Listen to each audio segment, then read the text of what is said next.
बीकानेर बाड़मेर के आसमान से मिग-21 की आखिरी उड़ान, एक युग का अंत। आज हम आपको ले चलते हैं राजस्थान के आसमान में, जहां 60 साल की गौरवशाली सेवा के बाद मिग-21 ने अपनी आखिरी उड़ान भरी। बीकानेर के नल एयरबेस और बाड़मेर के उत्तलाई से उड़ते हुए इस लड़ाकू विमान ने वायुसेना के इतिहास में एक भावुक अध्याय लिखा। नमस्कार, जय हिंद। आप देख रहे हैं भारत रफ्तार और मैं हूं शैलेंद्र शर्मा।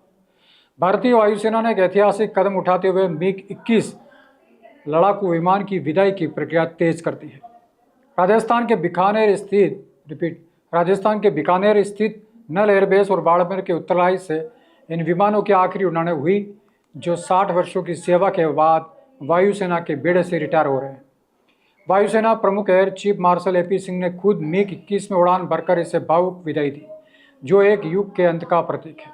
मिग-21 जो कि 1963 में शामिल हुआ था, फिर मिग-21 ने 1965, 1971 और 1999 के युद्धों में महत्वपूर्ण भूमिका निभाई। लेकिन अब इसे उड़ता ताबूत कहा जाता है, क्योंकि इसकी दुर्घटनाओं में 200 से अधिक पायलट शहीद हो चुके हैं। सितंबर 2025 में आधिकारिक रिटायरमेंट के साथ केवल 2 स्क्वाड्रन बचे रहेंगे, जो स्वदेशी तेजस से प्रतिस्थापित किए जाएंगे। मिग-21 की कहानी सोवियत संघ से शुरू हुई, जब भारत ने इसे बड़े पैमाने पर खरीदा। यह विमान अपनी गति और कम लागत के लिए जाना जाता था, लेकिन उम्र बढ़ने के साथ रखरखाव की समस्या बढ़ी।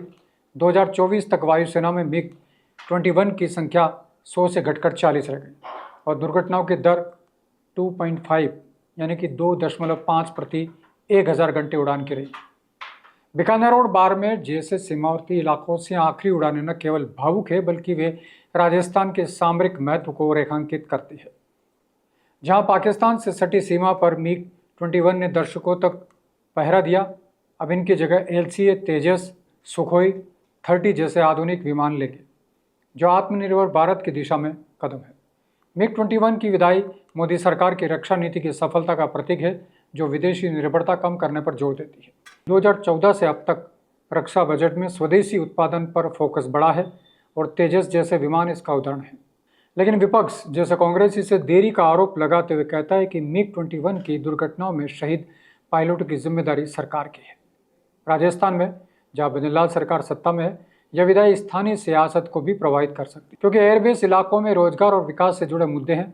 सोशल मीडिया पर लोग मिग-21 को बहादुर योद्धा कहकर विदाई दे रहे हैं, लेकिन दुर्घटनाओं को याद दिलाकर सरकार की आलोचना भी कर रहे हैं। मिग-21 की रिटायरमेंट वायुसेना की आधुनिकीकरण की जरूरत को उजागर करती है। भारत की वायुसेना में स्क्वाड्रन संख्या 42 की जरूरत के मुकाबले केवल 32 है, और मिग-21 जैसे पुराने विमान इस कमी को बढ़ाते हैं। चीन और पाकिस्तान की चुनौतियों के बीच तेजस और AMCA जैसे स्वदेशी विमानों पर फोकस जरूरी है, लेकिन उत्पादन में देरी, जैसे हल HAL की क्षमता की कमी समस्या है।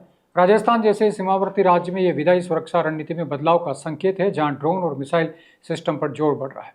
कुल मिलाकर मिग-21 की विदाई एक युगांत है, जो भारत को आधुनिक रक्षा की ओर ले जाता है। लेकिन राजनीतिक इच्छा शक्ति और निवेश की परीक्षा अभी बाकी है। तो निष्कर्ष यह है कि मिग-21 की विदाई केवल एक विमान की रिटायरमेंट नहीं, बल्कि भारतीय वायुसेना के इतिहास का एक नया अध्याय है। आधुनिक और आत्मनिर्भर रक्षा नीति की दिशा में यह बड़ा कदम है, लेकिन चुनौतियां अभी भी बाकी है। आपका क्या कहना है? क्या तेजस और MCA भारत की सुरक्षा जरूरत पूरी कर पाएंगे? अपने विचार कमेंट में करें और वीडियो को जरूर शेयर करें। और ताज़ा अपडेट के लिए आप देखते रहिए भारत रफ्तार। जय हिंद।